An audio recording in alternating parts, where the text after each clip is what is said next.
Me and Cooper are the worst, most sucker MCs in the world. We have bad breath, we smell bad, and everybody that we've dated cheats on us because we're not good partners. We have bad teeth and they're rotting, and we're poor, and we come from a bad family, and there's photos of our girlfriends sucking other guys' dicks. Oh, yeah. I mean, if you can smell like meth pipes in smoke shops, and they're just like, "Yep, this is our special pipe." Yeah, smoke shops are so weird. Yeah, How, like, sometimes you'll go into a really nice smoke shop with like so much glass in it, and some like really expensive glass companies that you're like, there's like close to $100,000 just worth of like pipes and bongs in here, and then you also have like a huge selection of crack pipes. Oh yeah, like the little roses in them and shit. And not even one that. time I tried to go into a smoke shop and it smelled like human shit, so I walked out. In LA? Yeah, in Oh, LA. I'm sorry. You don't gotta apologize. No, I apologize for my city. That's not like us. Yeah, it's not like us to smell like human shit. It's not like us to smell like human shit. It is just so funny to have like a nice smoke shop. Because like the one I'll go to like get Zins and stuff, they have like this brand Illadelph, which is like a premier bong brand. And it's like the kind of place where like a guy that's really into nice bongs might go to get like a special piece. Yeah. And then there's just also crack pipe. And it's like, how does this one business serve? But I don't know. Smoke shops like can never actually be fancy, I think. I mean, a smoke shop is kind of like, that's complete class solidarity. Yeah. I mean, everybody wants the same thing. Everybody's kind of on the same page in a smoke shop, I guess. Oh, yeah. Honestly, every time I go into that smoke shop, there's like some interaction that's just like, just a little pleasant. Like maybe it's just the way the guy at the counter talks to you of just like, oh yeah, man, you know. But like last time I went in there, a guy was like, oh yeah, you can skip me. I'm taking a while. Like everybody's kind of just, everybody's fine. The guy's just got an armful of fucking meth pipes and like a thing of lube and like a giant fist. Yeah, and he's like, you can skip me. You can Yeah. Maybe everybody's chill in a smoke shop because they kind of, maybe they already have the drugs. They're just kind of getting like the pipe or whatever. Yeah. So they're like, I'm not really tweaking it. Like I'll be high on crack in like 2 minutes. Yeah. I don't even care actually. Yeah, I'll be in the parking lot if you want to like have a chat. Yeah, if you want to have a chat about this crack in my pocket. Yeah, if you want to have like a chat about who's really running the government. I had a fun chat on the street yesterday, actually. I was waiting to pick up weed from my friend. He was just gonna come by my apartment. And so I was sitting outside smoking a cigarette, and then a homeless guy was yelling coming down the street. And I was like, well, I'm gonna end up talking to this homeless guy. Yeah. Because like this guy's going to ask me for a cigarette, and we're going to speak. Doug Stanhope actually has a really funny joke about that on his special. You remember the one where he's wearing the baseball jersey? Yeah. He's just talking about, like, smokers are just left the devices of all crazy people. He's like, that's why we need to fix homelessness, because they come up to us. Yeah, So I knew this guy was coming, and he comes up, and he's like, hey, can I buy a cigarette? And I'm like, I'll just give you one. He's like, I like to buy it. I'm like, I smoke a pack a day. Like, I'm going to get more anyway. Just take it. And he goes, you shouldn't smoke that much. And he's like drunk, hot ass day, sweating, holding a big gulp, and I'm like, yeah, you're right, like I shouldn't smoke that much. And he's like, yeah, man. And he's like, man, everybody's like all fucked up now, like we need to care about the important shit, like the Big Bang Theory. And he's like, you care about space and shit like that? And I was like, yeah, totally. He's like, man, like UFOs. I saw one. I came out of prison in 2016. I saw it was like a silver thing in the sky. And I was honestly gassing him up because I was like, dude, you can go online. There's videos of Air Force pilots. They see UFOs all the time. Like, I don't know if you know this. Have you heard about this? How it's just Air Force pilots apparently see UFOs almost every time they fly? No, it's just a new thing. It's picked up a lot recently. Mm-hmm. But like, there's all these videos online, all these guys from the Air Force. It's not even like a secret. You just ask them. They're like, yeah, we see these flying things that go faster than anything possible. And we see them in the window. They're smoking meth. And they're smoking meth. That's honestly, a lot of people blame. Maybe that's why the aliens come here. They get it to buy crystal. Dude, that would be so sick if that's the only reason they haven't blown us up. Is they're like, it's a really fucked up place where they're all killing each other, but like they got crystal. They do have crystal. Aliens. They got this shit. You smoke it and then you stay up for all day, and then you take apart your UFO and make it better. Yeah. aliens going like quantum speed, just fucking smoking crystal meth. They'd be like, I totally get why this civilization has not harnessed the power of their sun It'd be yet. so fucked up if aliens were pedophiles and they were just mad that we also weren't pedophiles. Oh, I think they'd 100% be pedophiles. Because they'd probably touch down and be like, that's a physically mature woman. And we'd be like, nah, dog, she's 15. And they'd be like, 15? What is 15? And Yeah. we'd be like, well, it's not 18. And they'd be like, I'm 3 million years yeah, old. they'd be like, I'm 3 million. They'd be like, well, then you definitely can't fuck a 15-year-old. You're 3 million. You got to yeah. What's half your age plus 7 in that case? Yeah, you have to fuck a 1,500,007-year-old. That's the only person you and can they're like, fuck. those are our children. Yeah. No, aliens would not be cool about our consent laws for sure. That would be a huge. If they came down and wanted to fuck, that would suck so much because they'd fuck all of us. Everybody would get fucked. Because there's probably so many. If an alien civilization reached us, I don't know. You know what's funny is like, I don't know if they necessarily need more people to reach us. I watched this thing where they talked about stages of planets. I don't know if you ever heard of that. Like, it's more like conceptual theories, but they're kind of like the fourth stage of a planet is you essentially build a huge like Death Star around the sun that's just full of solar panels, so you can suck up like just infinite amounts of like solar energy, and that's the kind of power and energy and like infrastructure you would need for like intergalactic travel. So you wouldn't necessarily need more people. You would just kind of need people like not killing each other. Yeah. But then again, I don't know if there would ever be any planet where everybody on the planet would consider themselves one planet. I don't know, man. Because like we don't. And that's a lot of... But we're not that smart. Yeah, but I honestly, like, think about any empire. Like, when any empire even gets from like the size of the end of Russia to the end of the other side of Europe, of Western Europe, like, even that is too much for people to control. Yeah. So it's like, I don't know, like, maybe we're just that dumb. But it's like, when there's so many, the smarter you are, the more dangerous it is, because the more people you have with, like, their own different intelligences in such scattered places, they're going to do different things. There's an alien podcast right now going, do you think humans aren't pedophiles? And they start laughing. Yeah. Yeah. They're laughing about, could you imagine? Somebody not being a pedophile. Yeah. It'd be weird if they had the same word for it and thought it was good. That would actually be really funny because, like, people have talked about, like, oh, man, how cool to be if the aliens came down. But if they came down and, like, pretty immediately held it down as pedophiles, like, within minutes, we'd be like, go, get the fuck out of here. We'd be like, no. Like, I think everyone on Earth would be like, we don't want to know aliens. And then there'd be that one fucking asshole that's like, we're really going to let this one small thing get in the way of talking to aliens. And everybody would be like, yeah, man, they fuck kids. Yeah. We're not talking to them. They can go back to Zordon and fuck kids. They go and fuck the Zordonian babies.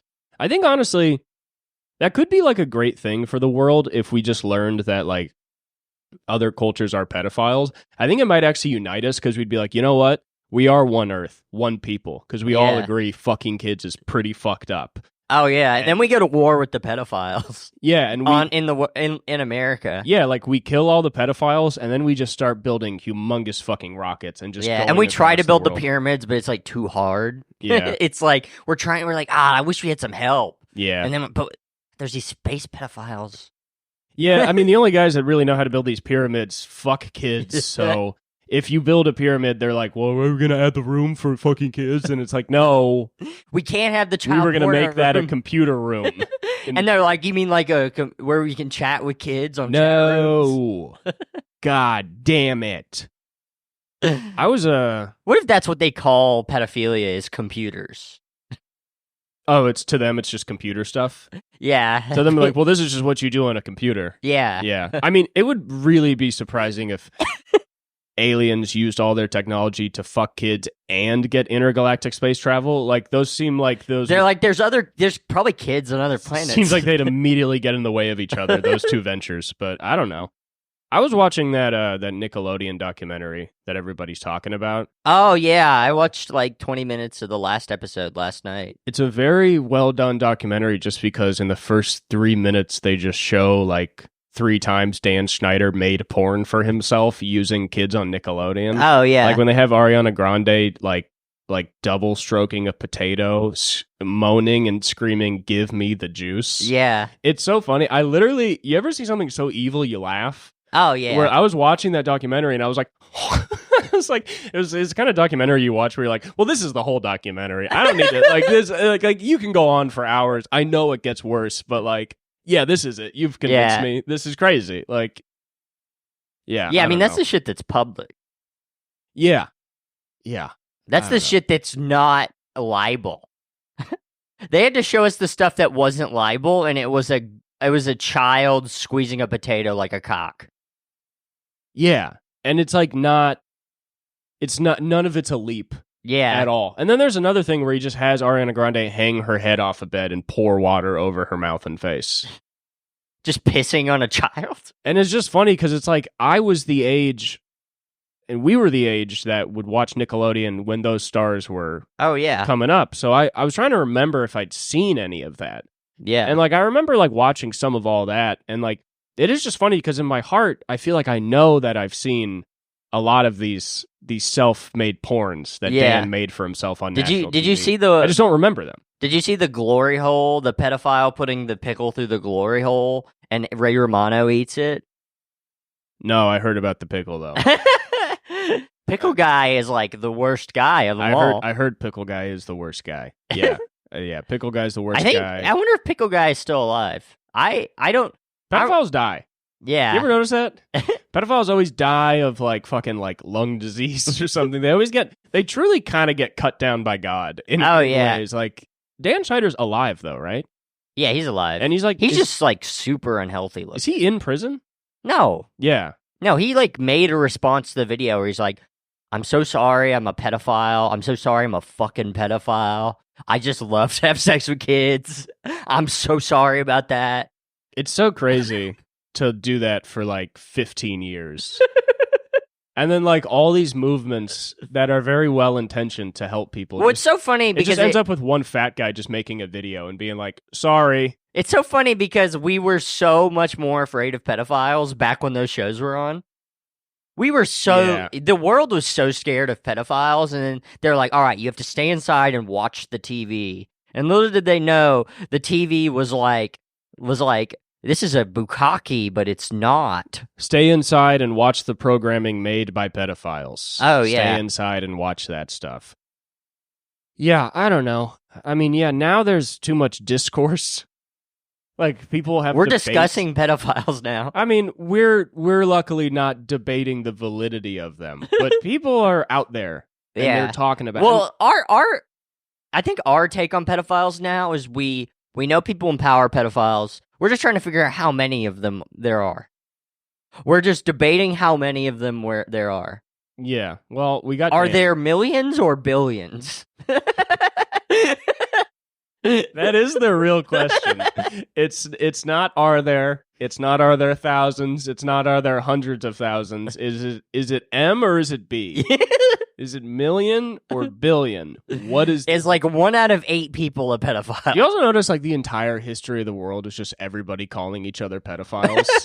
Like you just think about the 3 major. Yeah, it's like were the Greeks even pedophiles, or is that was somebody just spreading gossip? I mean, I think the answer is there's pedophiles in every single group, and it's like the number one thing that people bring up when they want to take down that group. So it's like Greeks were probably pedophiles, Roman Catholics were pedophiles, a lot of Jewish pedophiles, a lot of Muslim pedophiles. We need to find a rival podcast and be like, anyone who listens to that's a pedophile. It's just very funny that you have like Muslim, Christians, and Jews, and they're all proclaiming to be the one true religion. And the only way that they try and validate their claims is mostly by just saying, well, everyone else fucks kids. And it's like, it starts off as being like, yeah, we're about God. And then it just becomes a war of who fucks the least kids. It's like, okay, so we're about God. It's God first, and then second, it's child pussy. It's child pussy. Almost always it's child pussy. It's crazy. Yeah. You know that song, Looking for Love in All the Wrong Places? Yeah. Pedophiles are looking for love in all the wrong places. I mean, tell me about it. Like playgrounds. Just a lonesome L.A. cowboy. That's Dan Schneider. He's just a lonesome L.A. cowboy, you know? But yeah, they're looking for love in like the daycare center. They're looking for love by trying to be close family friends. Pedophiles are fucked up.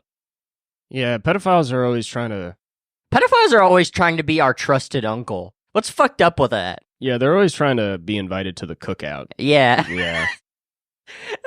They always want to come to the cookout. So they're just scout. like, yo, what's up? They got a backwards baseball hat like I have on right now. They wear a flannel shirt and a red shirt. And wait a minute. Man, that would really piss me off because it's, even a small podcast like this is tough to produce. And even after only 4 episodes, if I found out you were fucking kids, I would be so angered. I'd be like, God damn it. All that time I spent making clips was for a pedophile? Can you imagine how all those other people on Nickelodeon feel? They had to do animation and shit. My God. They had to animate kids. Yeah. It's, man, it really sucks how many pedophiles are like truly driven people. Oh, yeah. Dan Schneider is like fat, ugly. He wears a wig. Like his style of comedy, there's been a million I've never seen a hot pedophile. No, of course not. There's like a million guys that do it, like his style of like, hey, oh, like that whole thing. But he still just worked so hard to cement himself as like the titan of industry. Yeah. Dude, isn't it crazy though that there are pedophiles, but they're like legal pedophiles? Because like you look at an 18-year-old, that looks like a child. And then guys are just like, we're waiting. Yeah. We're waiting until it's legal to be a pedophile. Yeah, it's crazy to me guys will still openly say that. Yeah. Where it's like, I like how like, obviously people have talked more about, sexual assault and rape and pedophilia and things like that in the past 4 years. And that most guys' response from it has been to openly be like, well, I'm waiting. It's like, don't say that either. You're not getting it. Like, just if you're 25, try and fuck a 25-year-old. It's hard. If you're 30. It's hard. We the Dagnabbit boys, we both know it's hard. Yeah. But it's definitely harder to fuck a kid. Like if I had a week... It's so hard. It's so hard. It's so much It's probably easier if you are a pedophile. Like, if we tried to do it, it would be, like, very difficult. As guys that... Like, aren't pedophiles. Since it's not if we, like, did a social experiment, or, like, let's get into the brain of a... what's that guy who did Super Size Me? Yeah. Like, we did a Super Size Me, but where we tried to be a pedophile for 30 days. Yeah, you just... I think it's just self-incriminating yourself in a documentary. I don't think anybody would call you a journalist. They'd be like, this guy made child porn for 30 days and tried to get it on HBO Max. He's going to jail for life. He's like doing the same shit. He's standing on a scale and stuff. I'm an investigative journalist. He goes to the doctor and he's like, has this done anything to my heart? Having sex with kids. That guy Morgan Spurlock was also like sexually assaulting women. Oh, yeah. Anybody that's like... Anybody that does documentaries. Yeah, are there any podcast pedophiles? I feel like podcasting might actually... Chris D'Elia. He's what we were talking about with the legal pedophile. Yeah. Have you read the Chris D'Elia shit? It's like so fucked up in like a weird psychological way.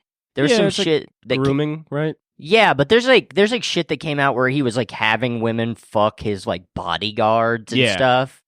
Yeah, it's a power thing. Oh yeah. I don't understand how that happens to somebody. Become such a sex addict, you like are a pimp. Yeah, I mean, truly, it seems like getting to have as much sex as you want, even if you don't become a pedophile, almost never ends well. Oh no! And it's like what so many people in the world want. Yeah. And honestly, I think my inability to fuck is, you should be thankful for it every day. Oh, yeah. Because it helps you in so many ways of just being like, oh, yeah, I'm not shit. The barometer of how like a man is doing in life is if women just want to fuck you for you being you. Yeah. And the answer is that 0 women want to fuck me for that is like, okay, so I have work to do in my life and I can humble myself. Yeah. I had a woman actually say something horny in my comments yesterday, and it just kind of scared me. Oh, yeah? Yeah, because that's how unsuccessful I am. If a woman is actually trying to fuck me in my comments, I'm like, this is a Russian spy. What did she say? She said, I'm so incredibly attracted to you. That's a bot. Yeah, I thought so. I looked through her Instagram, and she somehow seems like an actual person. Oh, I don't know. That sounds like bot behavior. But I think it probably is a bot. Yeah. Because it would make no sense that a woman would just be attracted to me from an Instagram video I posted. No, well, it's not that doesn't make sense. It doesn't make sense that somebody would comment that. Because usually, if they really wanted that, they would DM you. Yeah, but also sometimes it's like, is this a bot or is this a person that's not on Instagram? And then you look at their Instagram and you're like, yeah, they don't they just post pictures. So it's like they don't. Well, some of those bots are tricky because a lot of bots they'll just use other people's photos. Definitely. Yeah, I'm definitely not going to message this person because that's a sad life. If you get one comment and you're like, "Hello, do you want to fuck me?" I think that's how you become a pedophile. I think you're the guy that the minute you start getting comments that are a little horny, is you message all those people. I don't think I've ever gotten a horny comment. I've gotten horny DMs. I think the way to stay safe is just to be convinced nobody would ever want to have sex with you. Oh, that's a good. We at the Dagnabbit Boys podcast want to say never fuck. Yeah, I mean, truly, anytime a woman has wanted to fuck me, it's like, wow, this is crazy. And I think it never turns out well when a woman wants to fuck you. It turns out fine for me. Well, for me, every time a woman wants to fuck me, she drowns her baby in a bathtub. Every time? Every single time. Well, maybe next time date a lady without a baby. And then just see. It's hard. But it's possible. It's hard. But it's possible. You know women without babies. Yeah, but those are like my friends. Well, meet a woman that you don't already have a close platonic friendship with that you would betray by wanting to fuck them. It's usually the healthy answer. A lot of comedians make that mistake. They just keep fucking women they know.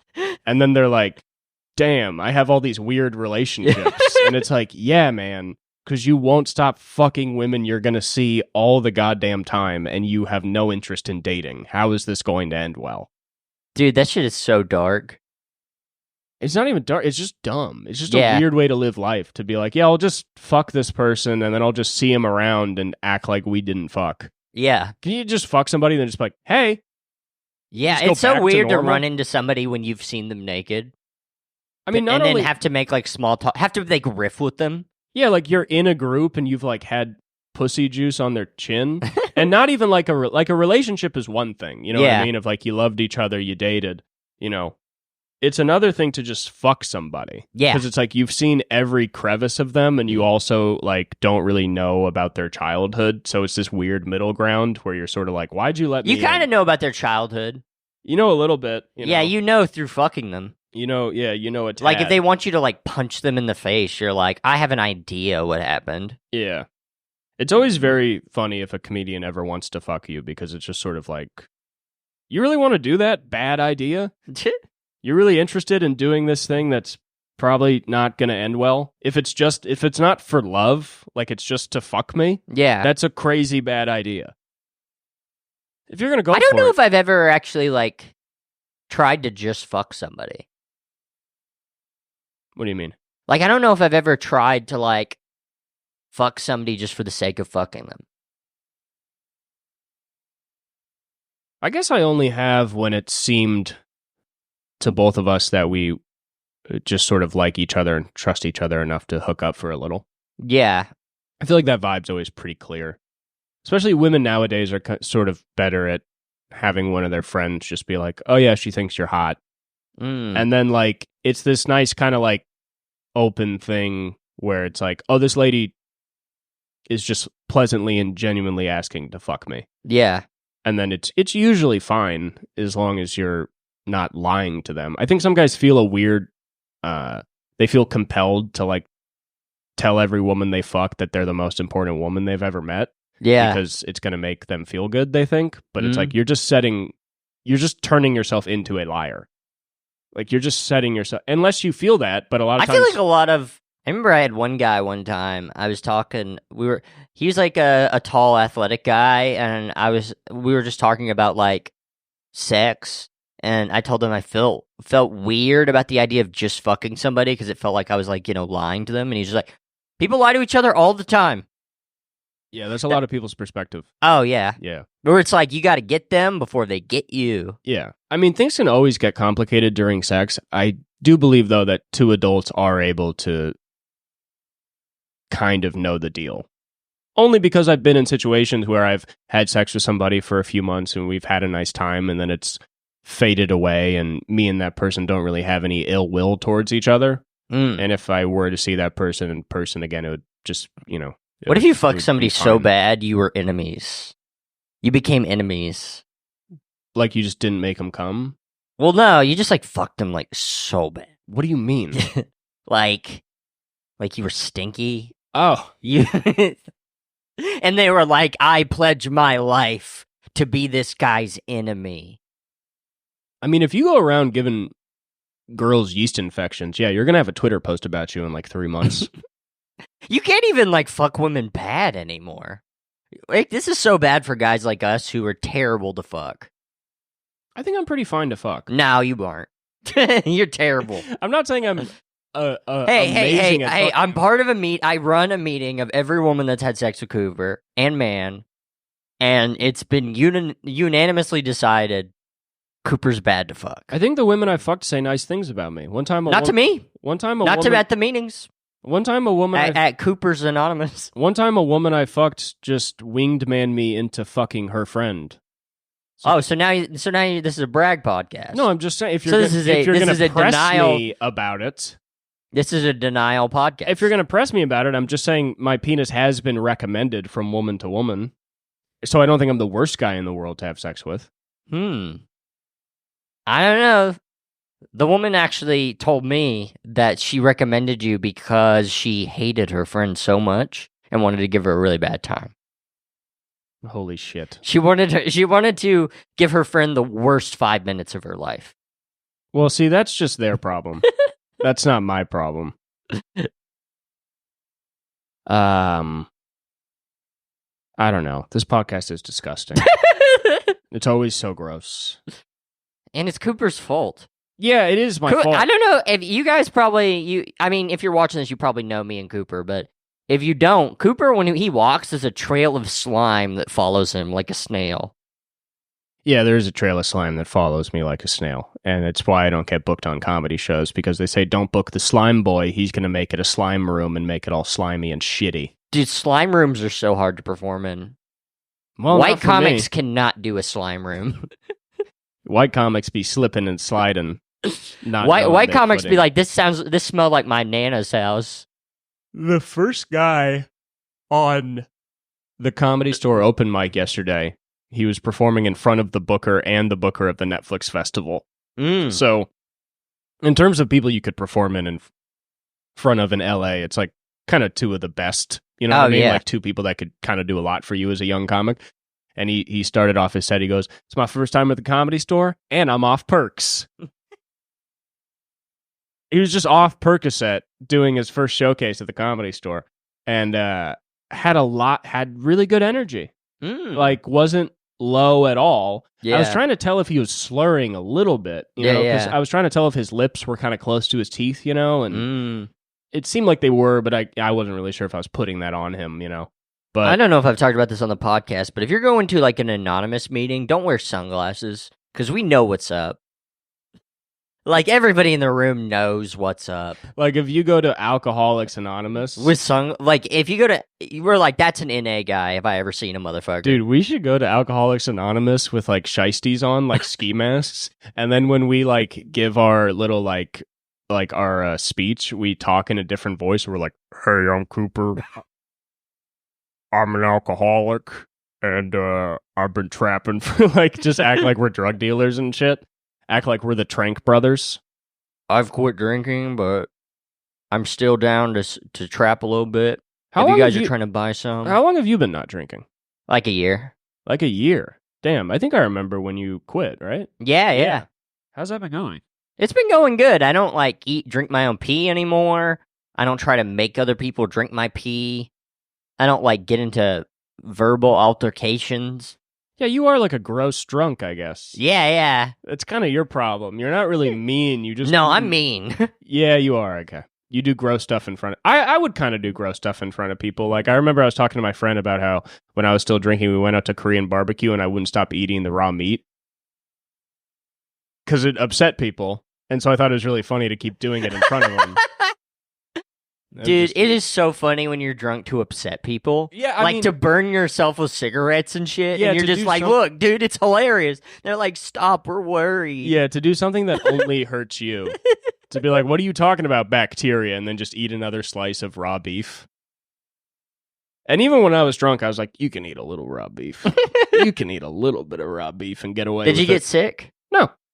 Oh, so it's fine. Nah, man, my white people have been eating fucking raw meat for years. We don't give a fuck. That's kind of our main dish. In a way... It's white people's main dishes are raw meat, dog food, and grass. Yeah, our shit's fire. I mean, I don't know what to tell you. Steak tartare is cool. Have you ever had steak tartare? Probably. Yeah. I like how, like, really fancy stuff to poor people just seems like the grossest thing ever. Where it's like, do you want to see what rich people are eating? And then you go to if you went to like a trailer park in like some shitty area and be like, do you want to see what rich people are eating? And it's just a plate of like chunks of raw meat with like mustard. Yeah. And like just fish eggs. And they're like, what the fuck is this shit? And you're like, this is. And you're just eating a hot dog with no bun. You ever try to do that? You ever have no buns in your house and the only food is hot dogs? So you put the hot dog in the microwave and you just eat it? I didn't grow up in a microwave hot dog house. My mom protected us from microwaving hot dogs. I literally didn't... You weren't allowed to hang out with microwave hot dog kids. No, I went to one of my best friends was a microwave hot dog kid. He was my first best friend. He's a great kid. David Lamastro, shout out. I hope you're doing good. But I remember I went to his house. Yeah. Don't try any of that fentanyl. No, he's doing fine. Don't say that to David. But he's not listening. But he's not listening. I went to his house for the first time. I went to his house for the first time, and his mom was like, "Hey, you want some hot dogs? Just make sure you hold it away when you burp into the mic." But fucking there you go. His mom was like, "Just do you want some hot dogs?" And I was like, "Sure." And then I just saw her go to the microwave and microwave hot dogs, and I was like still 5, so I was just young enough to be kind of rude and not really get it. So I was just like, I can't. I can't eat. Like, what do you mean you just microwaved this hot? And like, obviously you can. One of my first weeks in LA, I microwaved a hot dog. I'm sure. I've never done it in my life. I never will. I don't understand why microwaving a hot dog when everybody probably has a pot and running water. If you have a microwave, chances are you have a pot and access to running water. And that's not how it works. You can just boil a hot dog. You buy a microwave. That's just like $50. I think ours was like $50 or something. Yeah, but it's better to boil it. We don't have a stove. Our apartment doesn't have a stove. Oh yeah. Do you have a hot plate? Yeah, we have a hot plate. Well, okay, so you can boil a hot dog. We didn't have it then. We didn't have a fridge back then. What's your fridge situation? You still just have like 2 mini fridges? No. We have a big fridge. We were awesome. Given a fridge. Oh, nice. I had to rent a U-Haul. Dude, you ever have to drive a U-Haul? Yeah. Like I was hitting yeah. so many cars, dude. On the street, yeah. I hit like 2 cars in a row. Seriously? Yeah. God damn. Can you say that on the podcast? That you hit somebody's car and then didn't leave a note? I feel like in LA, I mean, if you were in other parts of the country, people would be like, what? But if you're in LA, sometimes you hit some cars. Well, you never said when this happened. You did just reveal where. But it's also pretty hard to find you since you're driving a car you don't own. Yeah. I mean, I guess if some U-Haul whistleblower wanted to go back into the records and find your name and date when you rented the car. And... Well, no one knows my first name, so... Oh, yeah. Yeah, Your first name not Shane? It's not, but let's not. Let's keep this to ourselves. My first name's not Shane. People are always protective around their names. All right. Thanks for getting this coffee, Cooper. Yeah, of course. It's kind of... I haven't taken my first sip yet. I kind of went to the bathroom for a minute, and like I didn't open it, but it was like a little bit opened. Whatever, I'm gonna have a sip. What do you mean? You took that into the bathroom? No, it's just Yeah, it's like when Oh, you think I did something to the coffee? I'm just feeling like a little weird right I didn't now. touch your coffee. I'm just feeling weird. I only touched... Stop saying you're feeling weird. You're not feeling weird. I only touched my coffee. I'm feeling a little sleepy. No, I don't Is it cool to... Are you gonna turn off the recording? And I'm feeling... I'm not gonna remember any of this. You are going to remember all of this. Stop telling people watching this that you feel weird and you're not going to remember all this, and then I'm going to stop the recording. We still have at least 25 minutes more we need to record. You can't fall asleep. I really need to lie down. No, you don't. Stop making me look like I'm denying this either. Stop making me deny the fact that I feel really weird. You know you it feel tastes fine. Weird. It doesn't. It's McDonald's coffee that you bought yourself. I left. You didn't leave. left for a period of time. You did not This leave. cap was... It's like done the exact same way your cap is done. Because it's the only way to do the cap. No, you can do the cap another way. You can do the cap by moving it down. I would have done it down. Why would you do it down? Down is an idiotic way to put it down. You know it's idiotic.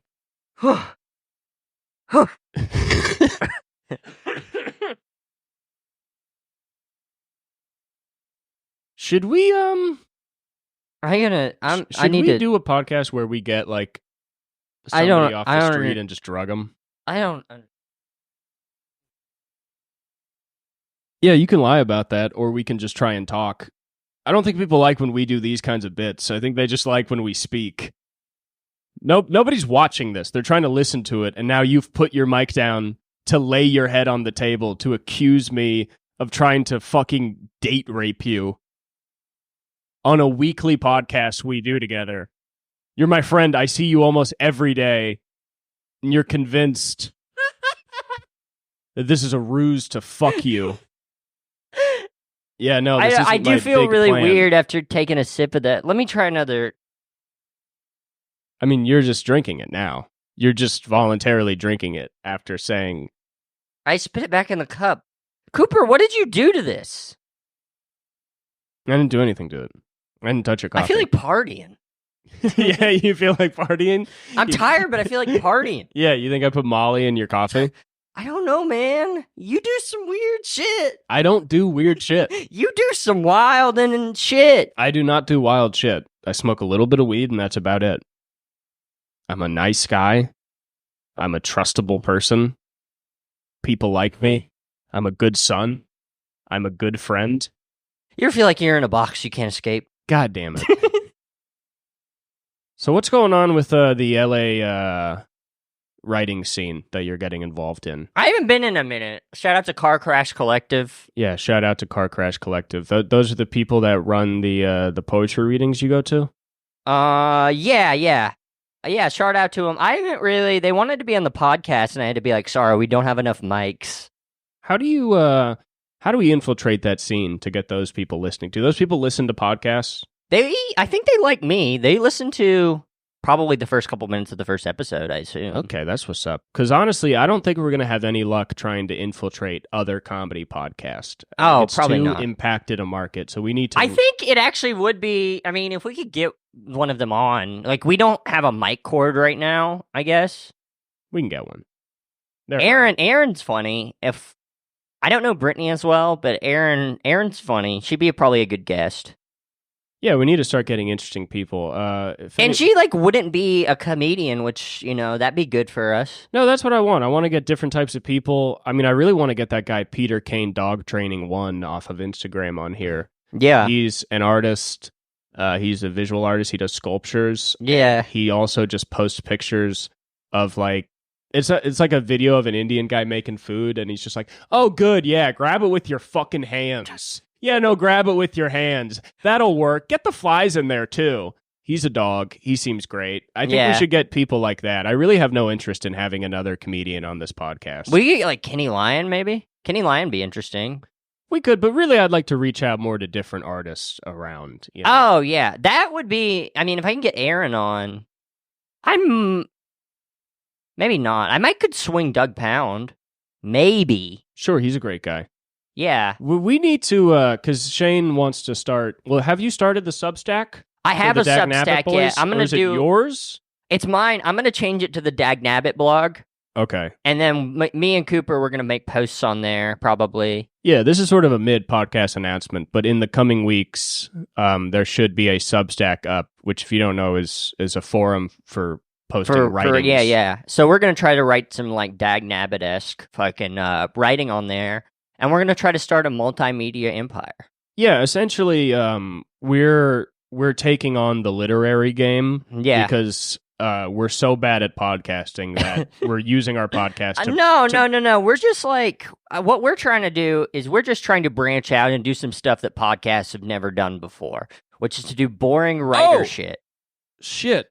Okay, I can't... Okay. I just have to remember these, and I do remember them. But I was in Tulsa, Oklahoma. Oh, yeah. Featuring for Eric Griffin at a loony bin. Mm-hmm. And they had comment cards. Yeah. And so I took pictures of the bad comments. Ooh, I got some funny bad comments at my loony bin experience. Because a lot of people were very nice to me, but I knew it would not be funny to read those reviews. But some of them I remember the ones that were the best. One was Cooper gave me communist vibes, but I don't judge. So they were into that. Another guy just said, know your crowd. And I think it was just because I was talking about, like, Bud Light and shit. Yeah. Just, like, having fun. But really, I think a big part of it was I was walking down the street, and I have, like, a purse, you know? And when I was in Tulsa, Oklahoma, a guy yelled out his window and said, "You're a boy with a purse." And I think it's so funny because it's like, that's when I realize I am a California elitist. Yeah. Where I'm walking down the street, and then a guy in Tulsa, Oklahoma does exactly what I think a guy in Tulsa, Oklahoma is going to do. And I'm like, man, I'm not an elitist. You guys truly are just wrong. Like, this whole state is wrong. It's crazy. The funniest thing, so there's this club in Jackson, Tennessee, which Jackson, Tennessee, genuinely, it's like the shittiest part of Tennessee. Is that what they're talking about with Johnny Cash and June Carter? They are going to Jackson. Yeah. It's that Jackson. It's not Jackson, Mississippi. It's that. Okay, Jackson. It's that Jackson. But Jackson is crazy. Jackson's like people that were too. It's like people that were too black for Memphis and people that were too redneck for Nashville. So it's just rowdy. Yeah, it's a rowdy ass. It's an outlaw city. Yeah, basically one of those outlaws. It actually has, I looked up a list of the worst individual streets in America. It's tied with one it has, one of its streets is the most crime-ridden street in America, tied with one in East St. Louis. So what is the crime from? Is it like gang members? Is it like... I think it's just craziness. Is it like a drug and homelessness issue? I don't know. I mean... I think it's just like shootings and fucking murder, like that sort of crime. Yeah. Like violent crime. And there's a comedy club there. There used to be. It was called Jackson South Street. I've heard insane, like I've never heard of so many insane stories from one comedy club. Like there was one where a guy tried to he pulled the cash register out of the fucking, and he tried to throw it at a comedian.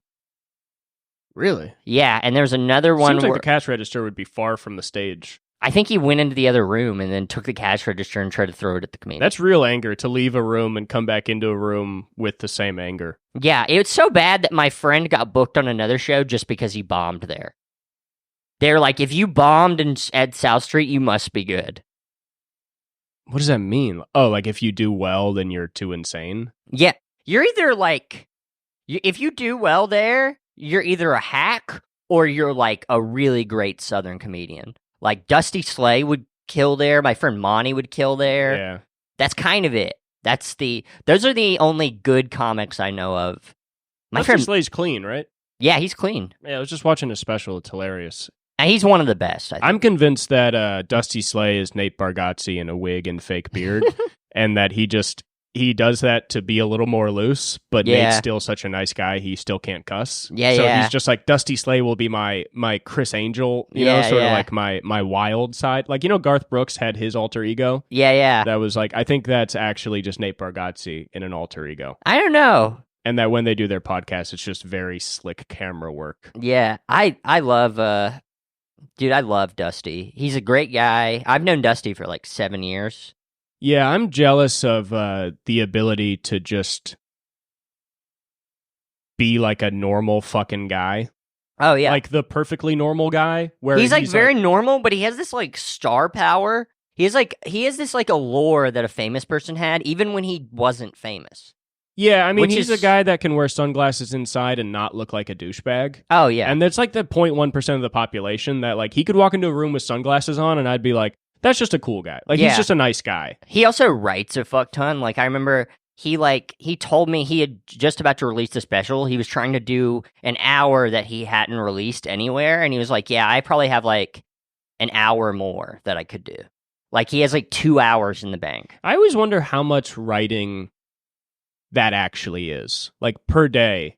It's like, I wonder, does he sit down and did he sit down and write, or like, how does he write? I think he actually writes in his head, like, which I think if you get to a certain level, you start to do that. If you have that kind of, yeah, because if you're on stage so much, I don't think it leaves your head as easily. Yeah. And he must be getting up all the time, you know? I would say we write a lot for like an open micer. Yeah, but it's just crazy to think that like guys putting out like, I would say an hour every 2 years. You and me probably write about 500 words a day of jokes, something like that. I don't know. I'm kind of like, sometimes I feel like I can get away with it if you average out the writing. Yeah. But like some days it's 0, some days, you know, but it's also like, you realize like any little bit of writing is such a huge leap that it's like last night at 3 a.m. I just got out of bed and like wrote down some shit. Yeah. And like immediately was like, oh, perfect. This is the way to get into this joke now. Yeah. And if I just didn't do that, I wouldn't have that. So it's like, sometimes it's like, I don't even so much worry about like, oh, I only wrote half a page. I'm just like, oh, well, that was like all new and like 100% better than what was before. Yeah. You know, I think us and Dan, I think, are the only people we know that write every day. Like basically every day. No, I mean, there's a lot of good people. Like, I don't know, looking at like how much Willie Simon has new stuff going on. Oh, well, I don't know Willie that much. Yeah, I mean, like, there's a lot of dudes that, like, even at our level, I'm, like, kind of in... Willie's not at our level. Willie's above us. No, definitely. Yeah. Willie's so funny. Well, when I say kind of at our level, it's like, you know, like, he's like, I would say, like, 2 or 3 steps above us. Yeah. Just in that Check out Willie Simon. He's in, like, a couple more clubs and he's like getting more consistent feature work. Yeah. I like to think we're on the way to that. But it's like seeing Willie actually, so he reminds me of like 2 different guys I knew from back home, and Willie's way better than they are. And it's funny, he actually has the exact same name as another guy who like acts very similar, but that other guy like sucks. Yeah, isn't it terrible how there's literally probably a guys just like us that are just 100%. better at doing what we do? Oh, yeah. Because, like, it's very easy as a comic to think you're doing something special. Where I'm like, ooh, I'm talking about anger issues and personal struggles. And there's so many people are better at doing that, Cooper. Oh, like, there's a million guys. I mean, it's not a reason to stop, but it's also a reason to not think it's a reason to just keep pushing. Yeah, it's a reason to not think that you're, like, that you are just naturally fucking amazing. It's so funny, though, like, Nashville is probably top 10 comedy scenes in the nation. And I know like 15 comics better than any comic I know in Nashville other than Dusty. Yeah. Other than Dusty, and you can't include Nate in that. Nate is too like worldwide. But he's kind of like the godfather of Nashville, I feel like, just with his success and prowess. Like, yeah, I mean, if anybody's taking any note on like comedy right now, it's very obvious that Nashville is quietly pumping out like the funniest people in the nation. No. In my opinion. Well, Laura Peak. I think you're hilarious. I think Laura's hilarious. Dusty's hilarious. Nate's hilarious. You know, I think there's a lot of funny people. Daherm, our friend of the pod, Daherm. Yeah. There's just something about Nashville that I feel like it's a perfect town to learn to do comedy in, because you have like a lot of regular people and you also have people that are like wanting to be a little weird. You know, it's enough of a little bit of that liberal enclave type thing that kind of gets you that it's not... I'm very kind of anti-Nashville as a comedy scene, kind of. Sure, because you've lived in it. But me as like an objective observer that doesn't have like a personal bias towards it, like whenever anybody moves out from Nashville now, like my assumption is that they're probably kind of funny. Mikey. My roommate Mikey, like, and Joseph too, is like all you guys have something that like even as like young comics who obviously haven't been doing it forever, me too, I'm talking like I'm old. Nashville's also like, a brutal scene too. Yeah, I think that's the thing, is why you guys just have a baseline. Yeah. Of like, you guys come out here and it's like you guys came out and I can tell you'd probably been doing comedy for 5 years or less. But I was like, there's there's just a baseline. Like the people you've performed to have set some kind of standard to not it's the crowds at Zanies are very interesting. They're like artsy redneck. Yeah, and that's, I think, perfect. Yeah. Because it's like, if, like, I love performing to those people because it's like, if you're going to tell a joke about being gay, you can't go up and be like, I bet you all hate me. Because they're like, no, we don't. Yeah. But also, in a weird way, they're more sensitive than the crowds out here. Usually, yeah, because it's they're trying to be respectful. Like, what I've noticed, this happened in Oklahoma, is like, I always try and assume the crowd is like not homophobic. It's a terrible thing to go on stage and be like, I bet you all hate me, So I'm always like just trying, like, yeah, whatever. But even when I do those jokes, sometimes people just go like, we don't care. Yeah. Like they say it out loud because they want you to know. They're like, no. We're very nice, Yeah. But in LA, it's like just a bunch of white women being like fags. Like, yeah. I remember I said the word gay around my aunt, and she leapt to be like, my nephew's gay. Like my aunt, as in like my family friend. Damn, she called you gay. No. Well, she said like, what's a family friend? Where she's like, I know, yeah.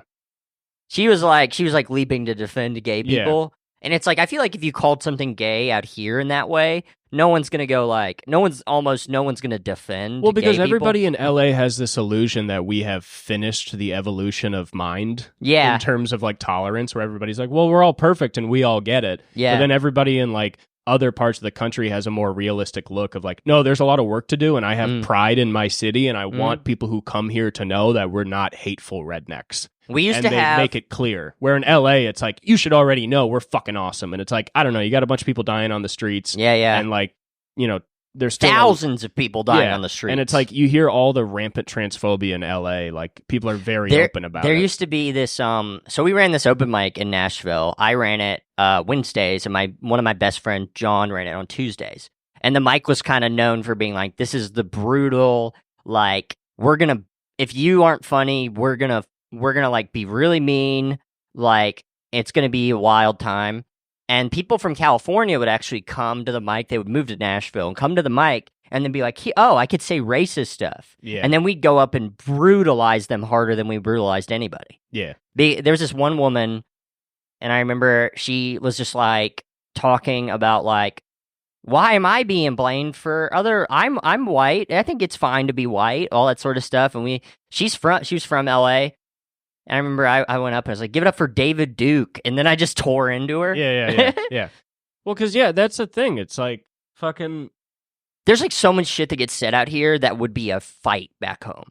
Well, it's like what we've talked about is like, there's so much like residual resentment, bitterness, hatred, and like this kind of phony idea of tradition that exists in the South. And I think a lot of people believe that all Southern people are like that. Like it's just this huge militia trying to uphold white supremacy. Yeah. When for the most part, it's what we all know, which is that it's for the most part a minority group of like radical thinking racists. Yeah. And then a bunch of other people that are like trying to drag themselves out of history. Yeah, and Tennessee has such a wild history for that sort of thing. I mean, that's where the fucking Klan was invented, is Tennessee. So there's these like there's small towns in fucking Tennessee where black people can't even go to them. Yeah, I mean, there's like sundown towns like still exist. Yeah, pretty much. And fucking so like when somebody tries going to the open mic and does a racist joke and it's like clear that they mean it, it's like we get pissed. Yeah, because it's like most of the South, I believe that people want good in the world, and I think most of the South is trying to drag themselves out of the hateful history that existed there. Yeah. It's like I think most people have the response you would expect from the Civil War, which is a feeling of shame. And I think there's enough people with enough mental fortitude to turn that shame into a want for change. Yeah. But then there's a lot of people that just turn into hate and bitterness. Yeah. And it also sucks because if you think of all the manufacturing that left small towns in the Midwest and the South, is like, damn, I bet if a lot of those jobs stayed, there would be less racism and homophobia and xenophobia. Yeah. Just because it's like when people feel fed and that their lives are protected, they usually don't scapegoat a group. I think I would say the Midwest is the most racist part of the country. I think so too. Like the Midwest is the most phony area. It's the most segregated area. Yeah, it's fucking crazy. ridiculous. It's funny how like Chicago, like there's like this appearance when you visit Chicago. If you don't listen to the news, you go there near like the downtown area, all like everywhere that's in like this like circle of areas is like the nicest city you'll ever go to. But then like the actual ghettos are just like hellish conditions because they're just like pushing the poverty into this one fucking area. Yeah. And it's like, I think Illinois too has like the most hate groups in it. No, it's Wyoming. Oh, really? Yeah, per capita, it's Wyoming and then Tennessee. Illinois has a lot of KKK, I think. Yeah, Illinois was like kind of since it's north. Interestingly enough, so kind of the three main areas for Nazis are Arlington, Virginia. That's like the headquarters of the Nazi Party. Yeah, Virginia's always going to be racist. Yeah, and fucking Illinois, like outside of like Chicago, there's a fuck ton. Yeah. And OC in California. Totally. And if you think about outside of Chicago and outside of LA, they're reactionary. Yeah. And that's what I hate the most. Those are the people I respect the least, is a lot of people like anybody in a state that was not part of the Confederacy but seems to want a rebel spirit to it is like the most annoying fucking thing in the world. Because it's just like, just like anybody in a place like Oklahoma. Yeah. That's like, do you know where you are? It's like, do you know where you fucking are? This became a state in 1909. Yeah. Like, what are you talking about? Like, you guys are not part of this rebel spirit, and you shouldn't want to be because they're losers. They lost. Yeah. Like, what's interesting, California is very interesting in how it's set up, but especially Southern California. I will say, to give credit to the Oklahomans, I did fuck with them, and they were very nice about it because I was telling a joke about punching an old man.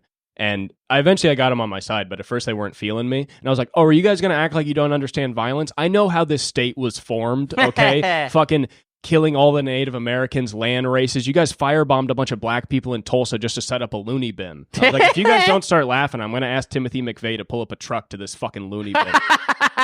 And then they're like, oh, and I was like, that's a local reference. And they but like it's still just to say the same thing I was saying about the South. There's still a lot of good people that are not fucking retarded. Yeah, you know what I mean. It's an open history. We can all read. Can we bleep the R word? Because of course, because I don't want this to be a slur podcast. No, it's not. We want to be like in the middle, where it's like this isn't a slur podcast, but this is not a woke podcast. No, you get it. It's center left, Gen Z. We're cutting through the surface level. Nah, let's keep the retard in. It doesn't matter. No, but we do apologize for it if it offended you. Yeah. The thing is, we don't hate disabled people. There's just too many people in unless they're white in the nation. Unless they're white disabled. Yeah, people. unless they're white. In which case, you're privileged. There's a lot of people in America that are just capping. Yeah. What if there was like a handicap space, but then next to it was like a whites only handicap space? Like if there was white supremacy in the disabled community? Yeah. I mean, chances are there is, If you really think about it, it's like pretty much in any situation, white people might have it better. So I'm sure if you did the math on like how many black people who need wheelchairs have them versus white people who need them and have them, I'm sure whites are winning that race just because of you know what interesting our thing? entire country. So I don't think so. I remember I stayed in like the worst part of San Francisco. Yeah. And I remember I was just around it a bunch, and I remember being like, why are there so many handicapped homeless people in San Francisco? And then I realized, then I'm like driving through the really bad parts of LA, and I'm like, oh no, that's just like what happens in the most homeless areas. It's full of handicapped people. It's like the same percentage. Yeah, that's a part that, I mean, it gets talked about, but it's crazy. You think of the people living with like serious wounds and injuries, and they're just walking around. I mean, that's the thing with like the trank now, it causes that swelling in limbs. Yeah. So that's why when you see, like, you'll see some guys with like an arm that's like literally 3 times larger than their other arm, and they're like, yeah, it's because the trank gave me an infection that like if you let it go for long enough, it just kind of runs rampant. Yeah. And like you don't go to hospitals and shit. Yeah, that's crazy. Just everywhere. The neighborhood we lived in, I remember I was looking at the homeless death map. We have like the third most like of the homeless deaths. East Hollywood in LA. Yeah, like probably. Like Westlake is like fucking number 2, of course it is. Yeah, and then number 1's of course Skid Row, and downtown. Yeah. Downtown might be the wildest neighborhood in America. There's a chance. Yeah, I mean, I don't know how many. I know many cities do this. I don't know how many cities do it as cut and dry as LA does, where we really did just block off, like, what is it, 70 blocks of Skid Row? Yeah. We just blocked it off only to have, like, zero policing there, open air drug markets. And, like, when they first started Skid Row, they would put, like, really bright lights on the other side of the street, just so any homeless person walking out of this kind of imaginary border would know they had just stepped into a different area. And when it started in the 70s, the cops, the minute you crossed the street, they'd ask you, like, where are you going? Yeah. And then, like, over there, it's actually very interesting. It's one of the few places in LA that doesn't have anti-homeless architecture. Is the city builds benches for people to sleep on in Skid Row.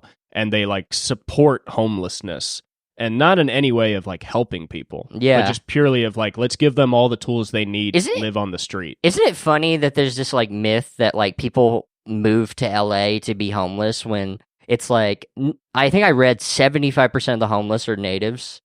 Yeah. Like, it's, like, a crazy amount. And it's only a myth because the people that move here are really fucking loud about it, and they're so annoying. Because they're kids that look like me, but they're, like, crust punks. And they're on Hollywood Boulevard. I remember one time I was going to a mic, and they were on Hollywood Boulevard, and everybody that passed them, they were like, fuck you, and, like, just like, cussing at people walking by. And it's like, did you really just move to my city to be homeless and cuss at me?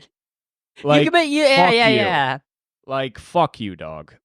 And I think also that myth is kind of pushed up by the fact that states do legitimately put homeless people on Greyhounds and send them to LA. But they always go to Skid Row. They say Skid Row is the place where it's, like, actual, like, people from other places. Skid Row also started because the train station used to be in the center of Skid Row. Oh. So the whole, like, because when it started, it was people looking for work who usually came and couldn't find work and then would become homeless. So they were like, yeah, we'll make this area where all these poor people show up. So, like, the minute they land in LA, they're just in hell. Yeah. And it's like, okay, so you're here forever, like, don't go anywhere else. It's crazy too, because the arts district and, like, the business district have, like, billions and billions of dollars have flooded into those areas that are literally walking distance from Skid Row in the last 30 years.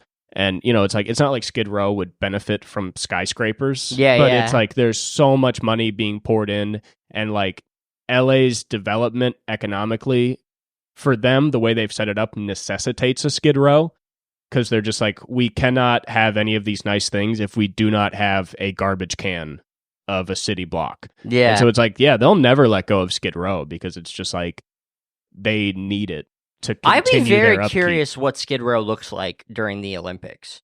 I mean, Skid Row during the Olympics is going to look like, I mean, it's gonna look even more third world than it does now. Yeah, I think it'll just be more packed than ever. Yeah. Which will probably lead to more disputes on the street. Yeah. Because it's also like, the city kind of takes responsibility for setting up ecosystems and then tearing them down. Where obviously, if homeless people are living on the street, there's usually a few people who kind of are block leaders, and will make rules of, like, these are the drugs you can do here and these are the drugs you can't do here. And obviously, stealing is, like, the number one rule. So it's like, people have these ecosystems they live in and people that protect it. And then the city's like, okay, here's 1,000 more people because we want to build a stadium. Yeah. And it's like, holy shit, we got to make sure everybody's on it. Like, they have their own governments in a way, and it's like, and then the city just throws more people on them. And it's they're doing some CIA shit to Skid Row. They're destabilizing Skid Row. How dare they? Yeah, the once properest community. Yeah. I mean, it's like, basically the only equivalent I've heard of in the country is Kensington, and Kensington is so small in comparison. But what's interesting about Kensington is more so kind of moved around and used to lower rent prices to then, destroy a community and let big business come in and gentrify it. Yeah. Whereas Skid Row is just sort of this stable area that they need to keep as like an ever deeper hole of throwing people in. Where Kensington is sort of like, it's not just Kensington, it's this amorphous blob that's moved from different blocks at the city's behest to change rental prices, I think I would bet like a lot of money that Kensington is a lot safer to drive through. Like, because it's smaller and people are more on Fent. Because like, what sucks about Skid Row is it's like, there's red lights there, and you're just like, I don't want to be at a red light right here. Yeah. Well, yeah, the people in Kensington are just there because it is a place to be able to do drugs openly. Yeah. And there's a lot of that stuff in Skid Row, but it's not like everybody in Skid Row wants to be in Skid Row. Yeah. It's sort of the only place they're really allowed to be. Yeah. You know, whereas Kensington kind of is the same, but really it's more so just like, I can get high here. There's a lot of people in Skid Row that might not even be on drugs. They're just mentally ill. Yeah. And every time they try and leave Skid Row, they're like, get the fuck back there. You know, like, hey, you belong there. Look, you're covered in dirt. yeah. And it's just... It would suck to just be a guy with a house that's just covered in dirt. Like the what is it, Pigpen from Peanuts? They'd be trying to send him to Skid Row all the time. Oh my God, dude. If you were Pigpen from Peanuts walking around LA, you would be sent to... You'd be like, I live off La Brea. I swear to God. This is my ID, and the ID's covered in dirt. Yeah, the ID is horribly covered in dirt. It smells really bad. Yeah. And you're just like, this is my thing. Yeah, this is just my thing. It's hard to just be dirty nowadays. Yeah. You can't simply just be a dirty, dirty man. It's... People really assume you're homeless. Yeah, it sucks. It sucks, dude. That's how bad the homeless crisis is so bad for guys like us who just smell bad. Yeah, for guys like us that just want to stink like shit. You can't get no goddamn rights in this country. Yeah, it's crazy. All right, well, that was about an hour. Yeah, I think let's see if we can do one more fire riff. Well, do you have anything on your mind? How about this? Because I mentioned messages to the group chat earlier, but we might as well just say it on the pod, right? I don't really know what you're talking about. All right, well, you didn't see it, so I was thinking of doing this sitcom. Mm-hmm. And it's a pedophile trying to find love in the big city. And the thing is, he's like telling it to the family of the kid that he fell in love with. And it's called How I Met Your Daughter. Right. So it's like a 5-minute show. No, it's like a couple days. Citizens arrested. It's like a bunch. And it's like, it has the same plot twist as How I Met Your Mother, where it's like, you think this one kid's going to be his wife. And then it's like, that's how I met Uncle Robin. Yeah, so it's like that kind of thing where it's like kind of buddy, like two guys at a bar talking about like, man, I really like her. Like the Barney is like the most successful pedophile of all time. The Barney is like Jimmy Savile. yeah, he's a pedophile, but he's a bit of a playboy in the scene. And then there's the lover boy pedophile that's like, oh man, you care about these kids too much. Yeah. I mean, this is a disgusting, horrid show. I mean, for sure. It's like there's like a bro code, but for pedophiles. Yeah, I mean, this show is for pedophiles, I guess. Is your hot riff you wanted to end on is let's make a entertainment that is marketed for pedophiles. Dude, with the way the industry is going, I bet I could find a bunch of backers for it. Yeah, I'm sure. I'd rather not be part of it. This is part of the Dagnabbit Boys multimedia empire. No, it's How not. I Met Your Daughter. No. The Dagnabbit Boys multimedia empire is a purely of-age empire. Yeah, we're doing short stories about having sex with women that are 18 that we waited for them to turn 18. No. Honestly, the age of consent, according to the Dagnabbit Boys, is whatever our age is. Yeah, you're not allowed to have sex till you're 26 or 24, about to turn 25. Yes, pretty much. That's the rule. Yeah. If you're younger than that, kill yourself. Dude, they're probably watching this podcast like, those guys are in their mid-20s. They look like shit. They're haggard. Yeah, we don't look great. We definitely don't look great. We need to find a woman that's like 25 that looks horrible. I never turned the lights on for this podcast. You notice that? Neither of us noticed that for an entire hour. That's crazy. So it's probably going to be a darker episode. Might sound like shit, too. Damn, that sucks. I had a comment on the podcast I do by myself where somebody just said, why does your skin look like that? The answer is oversaturation of light. I don't know how light's drinking. A lot of drinking. We both drank a whole lot. I haven't drank in 4 months. Yeah, but I feel like it shows still. We've had a rough life. We're outlaws. Anyway, that's the end of the podcast. If you enjoyed it, I hope you choked to death on your own vomit like Jimi Hendrix. We're gonna go to your house. We're gonna force feed you vomit till you choke. Yeah, we're gonna force feed you vomit. We hate all our fans. We don't respect you. You comment on this, I'll fuck you up. But if you want to suck me or Cooper's little penises, we have small penises. They're 2 inches long, and 1 inch wide. We suck. We smell bad. We're gonna kill you. Dan Schneider, if you're watching this, we're your biggest fans because you're a pedophile. No, we're not. We're not fans. We're of not fans of Dan Schneider. We do not like Dan Schneider. All right. We don't even like Nickelodeon. Fuck you. I'm gonna kill you. Yeah. I'm gonna kill Cooper after this. No. Okay. Disney till we die. Me and Cooper are the worst, most sucker MCs in the world. We have bad breath, we smell bad, and everybody that we've dated cheats on us because we're not good partners. We have bad teeth and they're rotting, and we're poor, and we come from a bad family, and there's photos of our girlfriends sucking other guys' dicks.